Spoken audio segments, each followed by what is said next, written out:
cappuccino, hold the phone, take me home.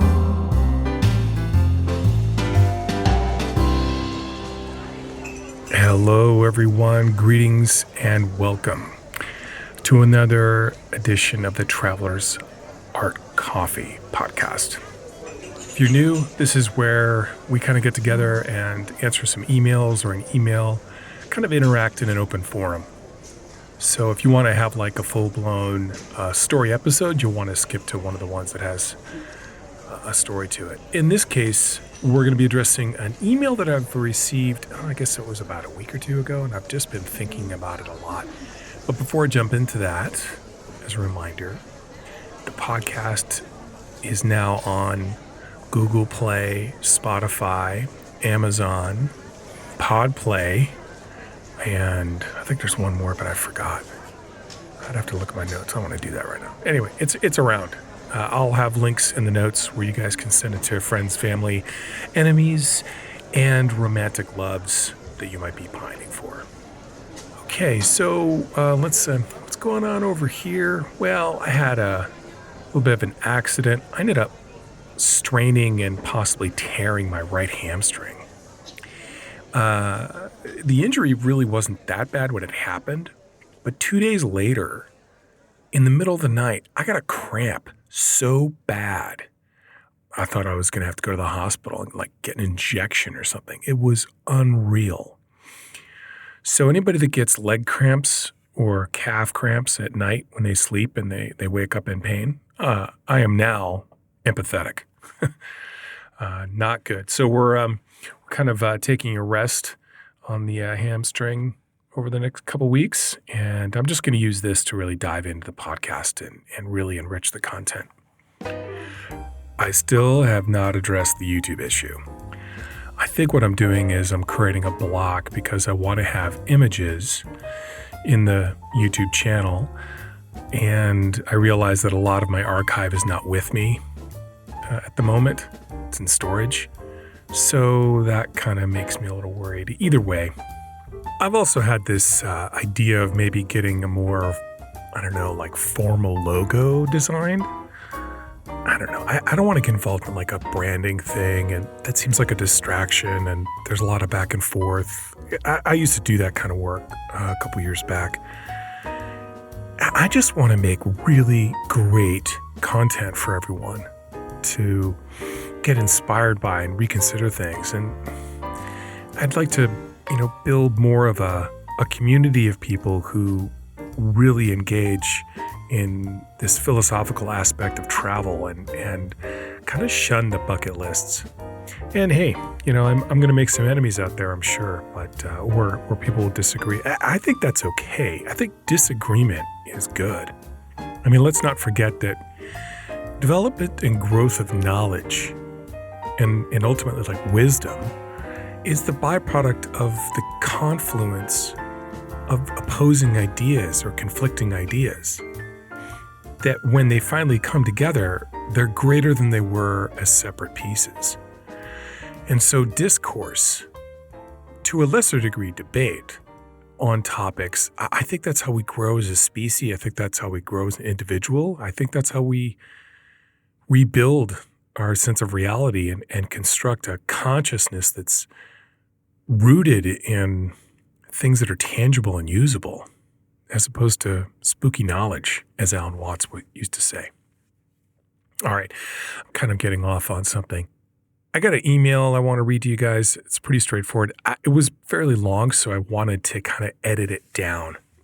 It got kind of personal, and I did email them back at length, but I wanted to include this because it's a good one. So this is from Alexandria. I've been inspired to go and travel after listening to your podcast and others. I have an interest in a spiritual retreat and or something to heal from an abusive relationship that lasted 3 years and that I was finally able to untangle from.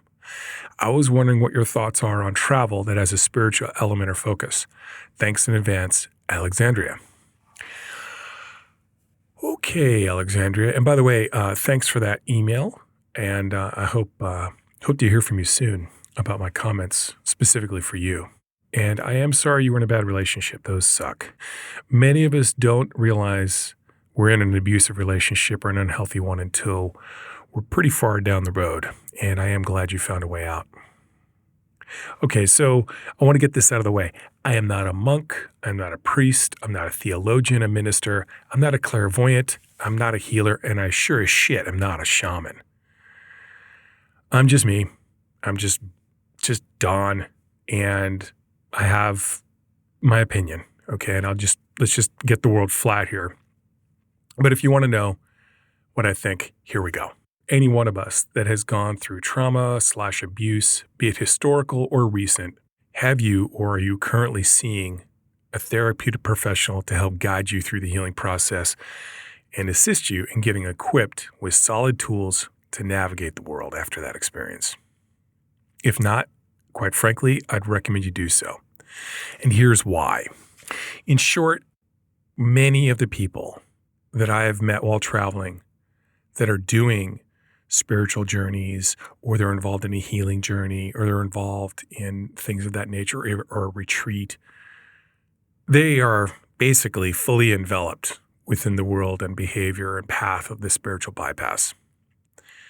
Spiritual bypass or spiritual bypassing is a tendency to use spiritual ideas and practices to sidestep or avoid facing unresolved emotional issues, psychological wounds, or essentially unfinished developmental tasks. And John Wellwood, a Buddhist teacher and a psychotherapist, coined the phrase back in the 80s. I've included a link about spiritual bypass in the notes, and you can dive deeper into that, which if you have any inclination or interest, I recommend you do because it is extremely insightful. So why do I bring that up? Well, the reality is that, a lot of us tend to be attracted to the mystical and magical ideas that spiritual bypass offers. A lot of spiritual retreats are often connected to historical rituals of indigenous people, but they are appropriated by the exploitive. It's not uncommon for me to meet people that are on their third or fourth spiritual vacation or trip. This, in my mind, is a tip-off because that's cyclical behavior. I often hear the statement, I'm taking a retreat. And my first response is, what the hell does that mean? So in a previous show, I talked about the Wordbook app and to look up words. So let's see what Wordbook says. All right, hold on. God, I can't spell. Oh, there we are. Retreat as a verb is to withdraw from enemy forces as a result of the enemy having superior power. It also means to withdraw to a quiet or secluded place. Actually, its root word is Latin, which is, I don't know if I'm pronouncing this right because I don't have a lot of Latin background, retrahere, which means pull back. So when you say I want to go on a retreat, what you're saying is you feel you have to pull back or withdraw from an enemy or situation. My question is, what are you retreating from? Have you identified it? Have you given it a name? Does it have a shape, a color, or a sound? Remember, when we remove ourselves from a situation, we can remove ourselves because it's toxic and it's kind of like a survival mechanism, or it could be that ultimately we know and we have diagnosed what this problem is, and we feel that for our own interest, our own health, our own life path, that we should remove ourselves. One, the aforementioned is survival. Like, I'm going to die if I stay here, or the perception of death, by the way. And the other one is saying, I'm not fitting here. I'm cognizant. I'm making a conscious choice to change myself. And so I'm going to retreat or remove myself from that environment. So that goes back to this real question. When you come back from said pull back, withdrawal, or retreat, will the situation be the same? Will the enemy or that source that you had to retreat from still be there? Because that's important to know. Now, a good example of that is a friend of mine lost his father due to old age, and he really retreated from relationships and people for quite some time. I was starting to get worried. But ultimately, when he kind of reconvenes with regular life, his dad is still gone. So his situation is going to be there. So he still struggles with that and he engages that. But if you're involved in a toxic lifestyle, relationships, or work, if you don't change that aspect of your life, in many ways, you're going to be right back where you started, save for the travel trinkets, clothes and bracelets, and the money you spent. That might seem a bit harsh. I'm telling you, I've met so many people that are on that yoga spiritual retreat wheel, and with all the trappings of that real kind of contrived reality. In essence, the problem with these spiritual retreats and travel trips that people are selling is ultimately they have a real strong probability of evolving or have evolved into what is known as spiritual materialism. Now, I've included a link in the show notes. A really simple definition of spiritual materialism is when spiritual seekers turn the pursuit of spirituality into an ego-building exercise, basically. There's a satirical comedian on YouTube called J.P. Sears. I'll include a link in the notes also for him. And he has some great deadpan satire comedy about being ultra spiritual. If you watch his material, it's fantastic. In England, they call it making the Mickey, which I think is fantastic. If we're wounded or stressed or down or depressed, we end up falling victim to the myriad of false prophets, charlatans, and con men that congregate in such places as Peru or Bali, Central Mexico, etc. If you encounter someone that is self-acclaimed spiritual, that's a tip-off. They're probably full of shit. Paying €100 for a cacao ceremony isn't spiritually healing people. It's exploitation. I'm about to say something that's probably going to piss people off. But if you talk to some of my friends, they'll tell you, well, Don's good at that. And I always like to say, here's your number, line forms to the rear, but cocktails are at 5. So here it is.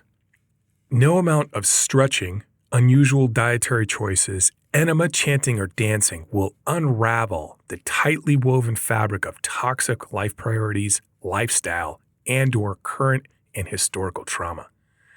Those must be addressed with a far different set of tools and a far different process and azimuth. There's a Zen saying, the only enlightenment one experiences on the mountaintop is that which you brought with you from the valley. Can you do a spiritual vacation or travel? Is it a good idea? Absolutely. But it's important to have the heavy lifting addressed before you go. Kind of the right tool for the right job. If you get your core issues addressed, then whatever sort of travel experience you take, whether it be traditional or spiritual, whether it's an athletic retreat, it's going to be far more meaningful and far more lasting. Anyway, like I said, I could be full of shit. These are just some thoughts, some experiences that I've had. I don't want to come off as pejorative because that's not my point. In fact, I'm actually really empathetic to Alexandria's situation. I've had a lot of experiences with these false prophets, charlatans, and con men. And I've seen a lot of people who are really, really hurting inside, spiritual bypassing and continuing their own suffering, when really the solution is far less expensive and far less demanding than traveling halfway around the world in a country where your language isn't your own, getting strange parasites from food because your diet's not the same. I mean, real travel's hard work and it can be challenging. And if you're struggling with trauma, it really is best to deal with people that have experience in helping people with trauma. I care about everyone that's listening to this podcast, because if you are listening, that means you're thinking. And if you're thinking, that means we can make better choices. Anyway, Alexandria, I hope that this answer to your question helps, as does the email I sent you. I think I'm going to wrap it up there. I hope that offered at least a catalyst for interior dialogue and conversation between yourself and other people. Any of you out there experience spiritual bypass? Or have you been on a spiritual trip before? If so, I'd like to hear from you, and maybe we can pick up another episode addressing this, because it seems to be a big trend. If so, send me an email or a voice memo to thetravelersart@gmail.com and tell me about it. So if you enjoyed this podcast, everyone do me a favor. If you know someone that is a traveler or dreams of travel or could benefit, please share the podcast with them. It's easy to do and costs nothing. If you want to connect with me, you can, of course, send me an email. I will leave this coffee meetup with you guys with this short quote. It's better to have a short life that is full of what you like doing than a long life spent in a miserable way. Alan Watts. All right, everyone. Until next time, I'll talk to you soon.